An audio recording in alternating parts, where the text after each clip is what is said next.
"Clean your desk, sweetheart," the newly hired hour director smirked. He complied, but he also took the one thing the company couldn't run without. By 8 a.m., she finally understood her catastrophic mistake. It started with a flicker. Not in the lights. Those haven't worked right since the third merger, but in the payroll queue. Claire saw it at 3:17 p.m., buried 6 command layers deep like a tremor before a landslide. It was a small authorization failure flagged as non-critical, but Claire had written that logging system herself. If it was whispering, the rest of the stack was already screaming in a language only she spoke. She didn't panic. Panic's for people who don't have root access and a backup drive labeled "in case of morons." Instead, Claire leaned back in her chair, the one with a snapped armrest and a seat cushion that had long since surrendered, and lit the cinnamon-scented candle from her daughter's failed Etsy shop. The fluorescent light above her flickered like it owed someone money. In the distance, she could hear someone microwaving salmon. Again, outside her office, if you could call the supply closet with a LAN rack an office, the freshly minted HR drones pranced past, holding oversized Stanley tumblers, and talking about rebranding human capital into a feeling. Claire didn't bother to decipher that word salad. These were the same people who thought Git was a British insult and once asked her if VPN was a gender identity. 17 years. That's how long she'd held this Frankenstein of a system together with gum, rage, and undocumented scripts written at 3 a.m. on Red Bull in spite. She wasn't in the promo photos. She didn't show up in company birthday slideshows. But when servers hiccuped, when email died, when payroll bounced, it was always call Claire. No one asked where she was. Just assumed she'd be there, like plumbing, like gravity. But now Claire was a process bottleneck, a legacy knowledge silo, a culture misfit, or as the new HR director, Madison Klein, fresh from an MBA in transformational empathy and 2 years of absolutely nothing, put it, an artifact of a more rigid era. Claire wasn't shocked. She'd been watching it unfold. The moment Madison came in with her manicured nails and her culture as code slides, Claire started noticing things. Longtime engineers quietly shown the door. Decades of process replaced with agile rituals nobody understood. Entire subsystems reassigned to interns who couldn't spell Linux. Still, Claire kept quiet, observed, noticed how the old badge scanner had been replaced with a cloud-based solution no one had vetted. How VPN traffic spiked every Friday at 4 p.m. like clockwork. How a certain exec's access log showed more hours on Candy Crush than Confluence. She wasn't bitter. She was ready, by the way. Quick side note while I've got your attention. 97% of folks listening to stories like this never actually hit that subscribe button. Wild, right?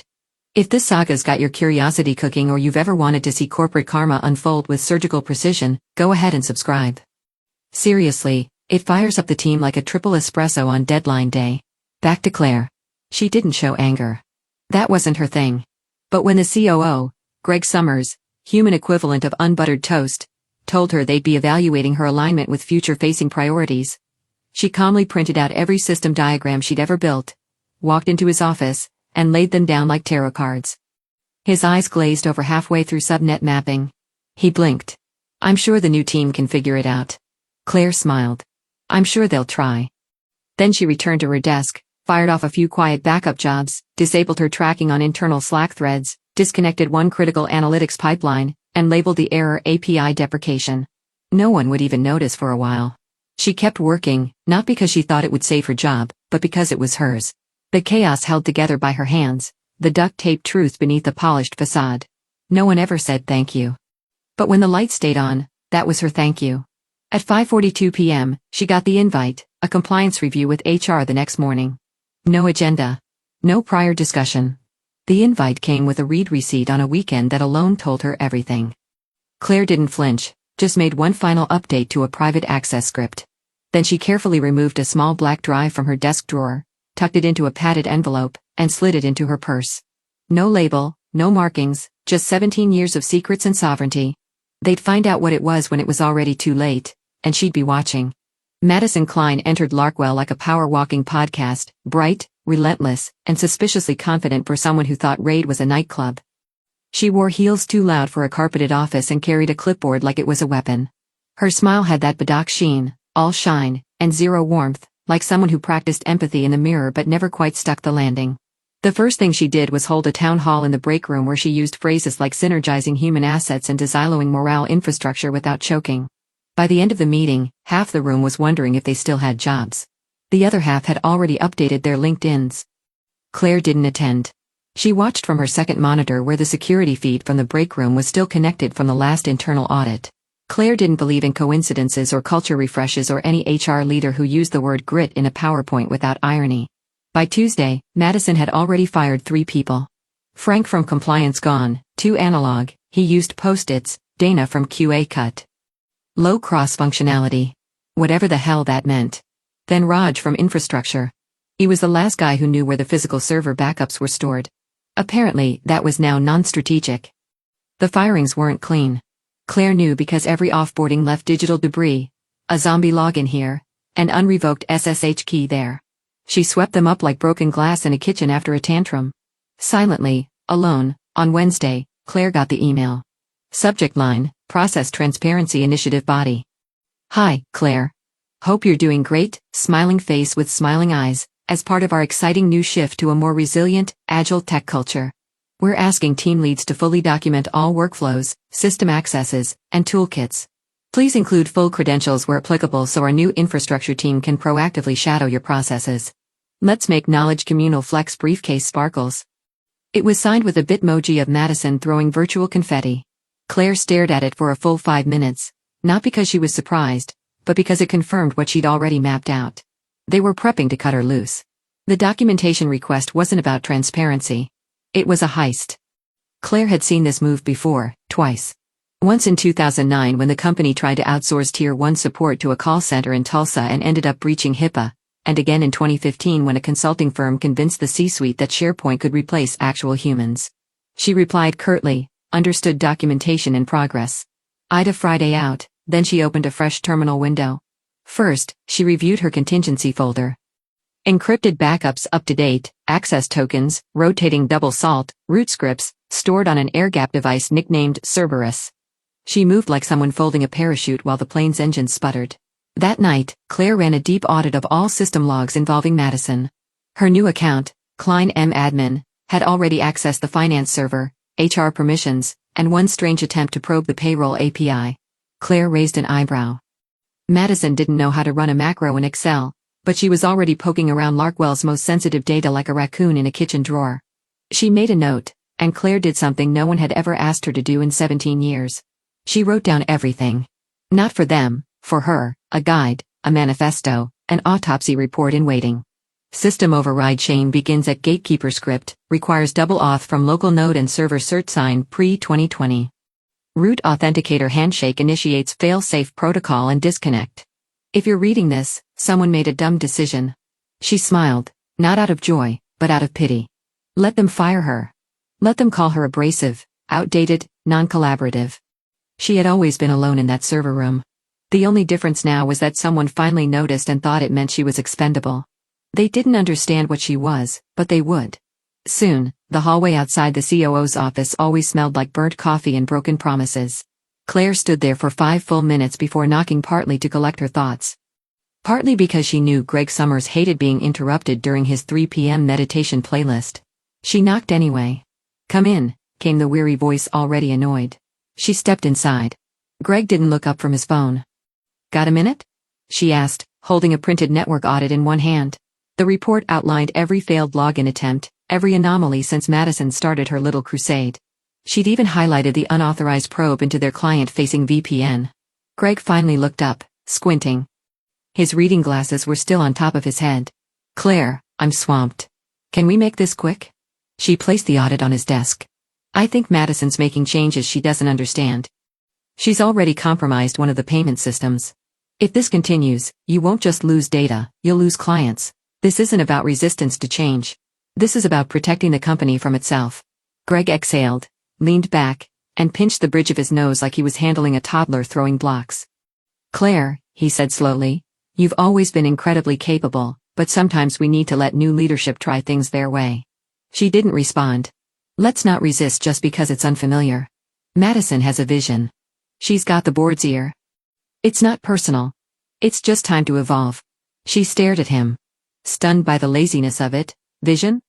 The woman thought 2-factor authentication meant bringing your phone charger to work, but Claire had seen this exact tone before. The faux empathy, the hands-off deflection dressed up as progress. Greg wasn't going to fight for her. Hell, he wasn't even listening. His eyes were already drifting back to his phone screen, probably checking Slack emojis in a thread titled #Monday Motivation. Understood, she said, and walked out. She didn't slam the door. She didn't even sigh. She simply walked back to her desk and began the real shutdown sequence, not on the servers, but on herself. 22 minutes later, an email landed in her inbox. Subject: Compliance Review, immediate, no signature. Just a meeting link and a time. 10 minutes from now. She already knew what was coming. When she logged into the call, Madison was waiting. Flanked by some HR puppet with a laminated handbook and the moral flexibility of a parking meter.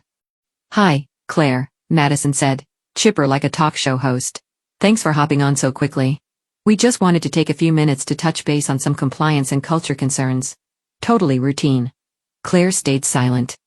Madison continued, "We've noticed a pattern of information bottlenecking that's, well, it's not really in line with our new value model. There's been feedback that you're not collaborating, not sharing knowledge freely, and in some cases, deliberately withholding documentation." Claire raised an eyebrow. From whom Madison blinked? "Well, you know we can't disclose internal feedback sources, but the concern is that you're operating with a kind of territorial mindset. We need to be a company that flows, Claire, not one that clogs." "Interesting metaphor," Claire said flatly. Madison gave a polite chuckle. "Look, this isn't about blame. It's just your methods are a little pre-cloud, you know? And frankly, the vibe you bring doesn't really align with our emotional fluency goals." Claire turned off her camera. Madison cleared her throat. "Okay. So we're going to move forward with the transition effective immediately. You'll be receiving a severance package, generous, might I add, and we'll need you to clean your desk by end of day." Then came the final twist of the knife. Dipped in sugar and condescension. "Clean your desk, sweetheart." That word stuck, sweetheart. Like, she was a confused waitress at a Waffle House, not the reason the building still had working electricity and functioning payroll. Claire said nothing. She clicked leave meeting, logged out of her system, pulled the Ethernet from the back of her tower, then she opened her desk drawer. Nestled inside a hollowed-out manual labeled Windows 95 for Dummies was a slim, matte black drive. Root Authenticator, the heartbeat of the entire Larkwell stack. No one else knew it existed. No one else even knew what a fail-safe handshake protocol was. She slid it into her purse like it was lip balm, grabbed her mug, took her cinnamon candle and walked out. No tearful goodbyes. No HR escort.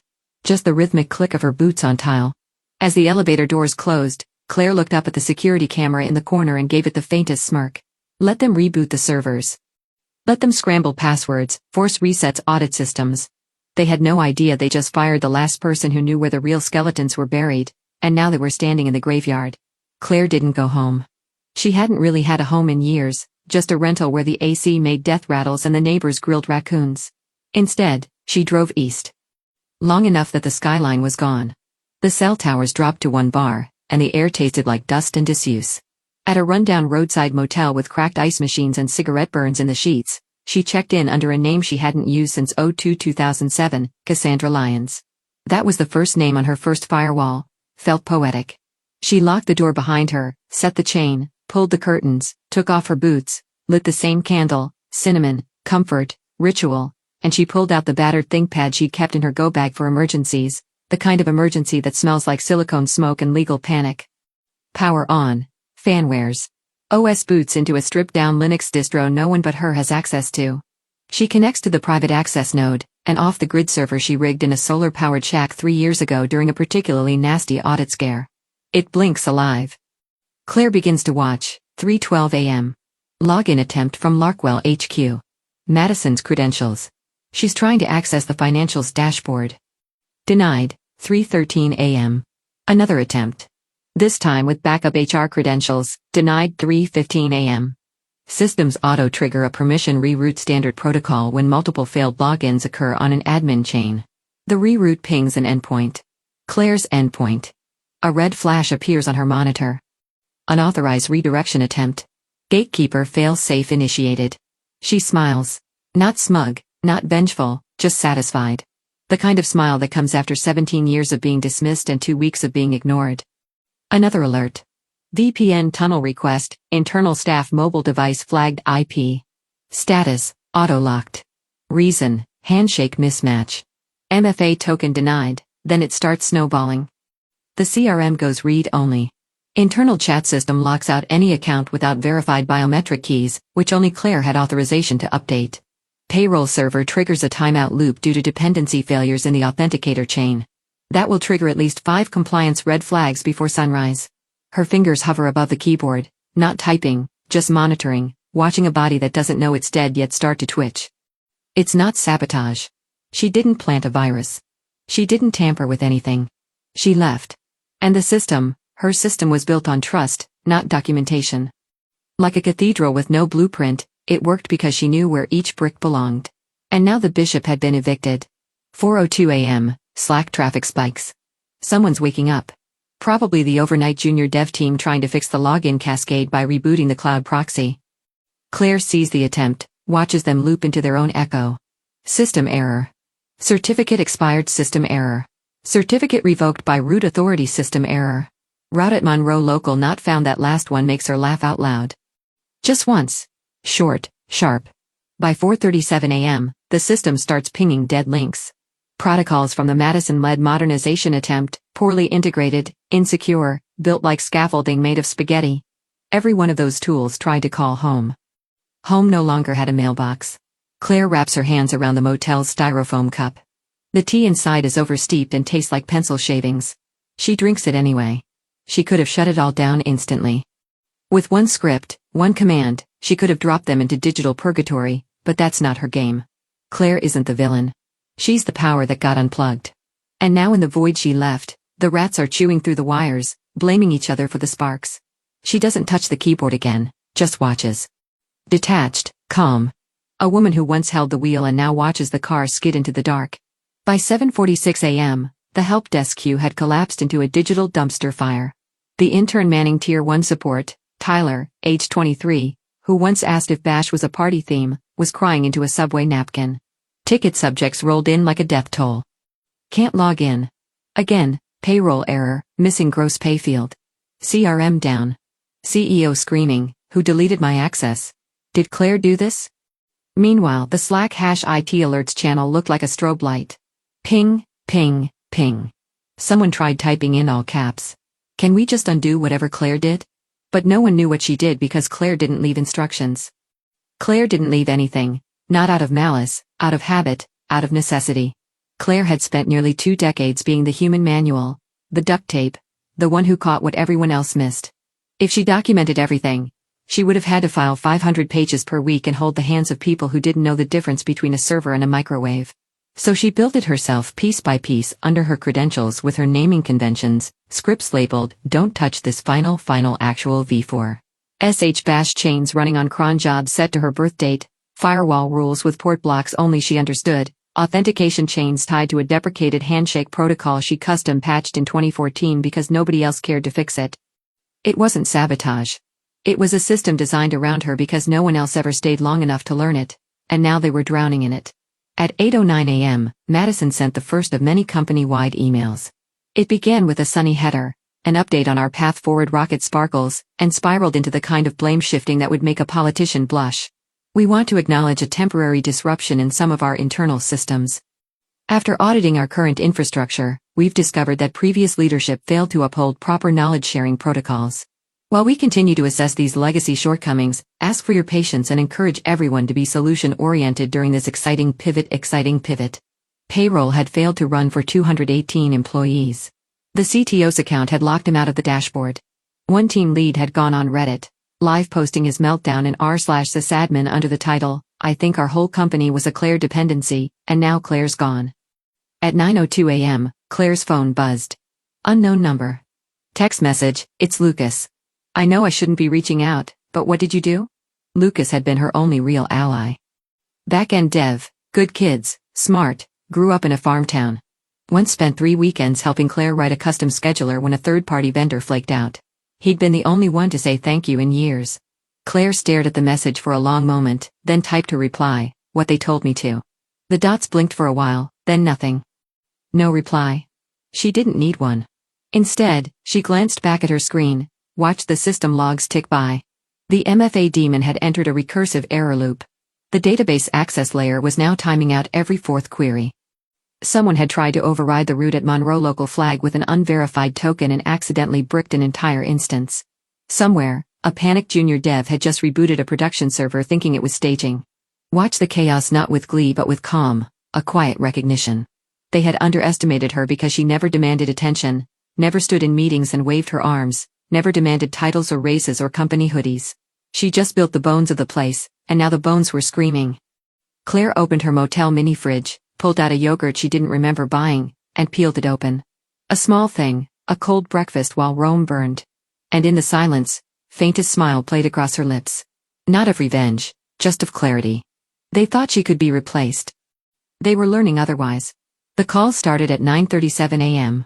First from an unknown number, then from the main Larkwell office line, then from a blocked ID that screamed desperation. Claire let each one ring, her motel burner vibrating against the chipped nightstand like a dying beetle. She didn't even glance. Her tea was steeping. Her logs were humming, and her silence weaponized. By 10:11, they tried voicemail. Claire, it's Greg, hey. Hoping we can have a quick chat. Just want to clear the air. No pressure. Give me a ring, okay? Hope you're well, bye. No pressure. Greg sounded like a man calling his mechanic 5 minutes before a road trip knowing full well he'd ignored every blinking light on the dashboard. At 10:42, panicked junior sysadmin named Benny finally found the thread that unraveled the whole sweater. He had been combing through an archived YAML file labeled syscore backup autumn legacy v2 final actual final YAML because the current documentation was useless, and he'd exhausted the company wiki's 3 helpful articles: how to reset your password, how to request PTO, and what is a firewall. Benny, sleep-deprived and held together by caffeine and fear, noticed a strange line deep in the override block. Route at Monroe local protected override. He squinted. Clicked it, nothing, encrypted, sealed. No explanation. Just one unreachable node. He brought it to Madison, who read it 3 times and said, "Who the hell is Monroe?" That's when the silence finally cracked open. One of the senior devs, a guy with a beard full of anxiety and silent, whispered, "That's Claire. Claire Monroe." Madison's face paled. At 11:17, legal began to panic. They hadn't drafted a proper separation clause. No one thought to include post-termination access contingencies. Claire had signed the basic NDA, sure. But she'd built the very infrastructure they were locked out of. And the contracts? Let's just say no one thought she needed micromanaging. She had always just handled it. Now it was unhandled, and Madison's head was in the guillotine. By noon, legal had written a desperate olive branch, an emergency access request, a meeting offer, and a proposed short-term contract with a compensation placeholder to be discussed. It was sent with urgency. It was met with nothing because Claire wasn't watching emails. She was already logged into her private node. Her screen blinked once. She opened a clean document, titled it Larkwell Triage Proposal PDF. She didn't write a letter. She didn't pad it with pleasantries or moral sermons. Just a 4-page bullet list. Emergency triage of infrastructure. $110,000 flat 10-day limited engagement. No NDA revisions. Root privileges reinstated exclusively to consulting node. One-time credential restoration. Only Claire Monroe retains all prior script and patch authorship. No contact with Madison Klein at the bottom. Added a line in bold: failure to respond within 60 minutes will be considered a full rejection of terms. She exported it, digitally signed the file, and uploaded it to a secure Dropbox previously used for quarterly compliance reviews. Then she logged out. The file would appear to them as soon as the backup daemon completed its next sync, which, thanks to her own programming, would happen at exactly 12:45 p.m. That gave them 50 minutes to sweat. Claire leaned back in the motel armchair, stretched her legs, and pulled her hoodie sleeves over her hands. She wasn't angry. Anger was for amateurs. This was posture. This was process. This was a woman who knew her value and wrote the invoice accordingly. Outside, a tractor rolled by. Inside, the last of the dominoes trembled in place. The emergency exec call was scheduled for 1 p.m. sharp. Madison made sure of it. She even wore her power blazer, one with the shoulder pads that made her look like she'd eaten a TED speaker, and dabbed concealer under her eyes to hide the sleepless circles. It didn't help. Her voice trembled slightly as she opened the Zoom with a chirpy, "Thanks for hopping on, everyone." No one smiled. The CFO, Harold Gentry, was dialing in from a hotel suite in Chicago. His video was off, but the sound of heavy breathing and a clinking tumbler suggested bourbon was already in play. Head of sales looked like he hadn't left his standing desk in a week. Legal had 2 associates shadowing the call, both clearly fresh out of law school, both visibly sweating. Madison launched into her script. We've identified legacy gaps in our infrastructure continuity protocols, primarily rooted in a lack of collaborative architecture from prior leadership. We are actively sourcing remediation options, including third-party consultants with deep historical context. Then it happened, 1:07 p.m. The client dashboard, Larkwell's holy grail, the portal through which millions of dollars of services were delivered daily, went dark completely. A black screen. No error message. No spinning wheel. Just gone. In the executive Slack channel, notifications exploded. Client can't access their portal. Where's the financial dashboard? Germany team lost all analytics feed. Who took the site down? Harold's bourbon glass slammed audibly. Jesus Christ, he growled. What the hell is happening? The head of sales leaned into his webcam. Tell me Claire's involved in the fix. Tell me you brought her back. Madison's mouth opened, but nothing came out. Then from the VP of product, softly, bitterly, you fired the wrong person. The call dissolved into shouting. Someone yelled about breach clauses. Another executive asked if they could just turn it off and on again. Legal tried to mute the thread, but it was like pouring water on an electrical fire. At 1:23 p.m., Claire's phone buzzed again. Voicemail. She didn't answer, but she listened. It was Madison. Claire, hi, look. I know you're probably upset. Please, we're in over our heads. No one can get in. The clients are freaking out. Greg says we'll approve anything. We'll make it right, okay. Please just come back. Claire stared at the motel wall. A patch of water damage above the air conditioner looked like a screaming face if you tilted your head. She didn't cry. She didn't laugh. She just felt, for the first time since the spiral began, 17 years. 17 years of code, coffee, canceled vacations, 3 a.m. patch deployments, and being told to just be a team player. 17 years of fixing things before anyone noticed they were broken. Being invisible, essential, disposable, and now they remembered her name. Now they begged, but she didn't feel triumphant. She felt hollow because no one had stood for her when it mattered. Not Greg, not legal, not the board. She was only worth listening to when everything collapsed. Claire closed her laptop gently, placed it beside the flickering motel lamp. She didn't reply, not yet. At 7:59 a.m., the sun crawled up over Larkwell Systems like an executioner stepping into the courtyard. The lights were on, but nothing inside the building worked. Not payroll, not vendor portals, not even the damn vending machine app. Madison insisted they switch to last quarter. The compliance window for quarterly financials ticked down to its final minute, 8 a.m. Silence. Then ping. A crimson alert slammed into the inboxes of legal, finance, and the C-suite all at once. Filing failed. Deadline missed. Penalties incurred, $3,175,000.74. Attached was a breakdown from their regulatory reporting system. Every line item flagged red, every timestamp marked unable to authenticate, every fail traceable to Claire's old architecture now sitting dormant. In the elevator, the CEO, Mick Paxton, known internally as PowerPoint Mussolini, was already mid-rage. He'd spent the night pacing his penthouse condo, dictating venomous voice memos and threatening to call his contacts in D.C., whatever that meant. When the elevator doors opened to the executive floor, he stormed past reception, bypassed his own assistant, and threw open Madison's door so hard, the acrylic empathy and action plaque fell off the wall. What the hell is going on? He roared. You know how many contracts require on-time compliance to stay valid? Do you know what happens when the Federal Oversight Board sees us fail 2 quarters in a row? Madison stood stiff behind her desk. Her hair, usually a helmet of polished waves, was tied back in a panic bun. Her blazer looked slept in. Her mascara was traveling south. I've been in touch with legal. We're drafting something. Mick slammed his hands on her desk. Who was Monroe? He demanded. Madison blinked. What? He pointed toward the IT status report on her screen where the words routed Monroe Local Protected Override had been circled and read by 5 different people. Who the hell was Monroe? She swallowed hard. She was IT'd. The words barely left her lips, but they landed like a guillotine blade.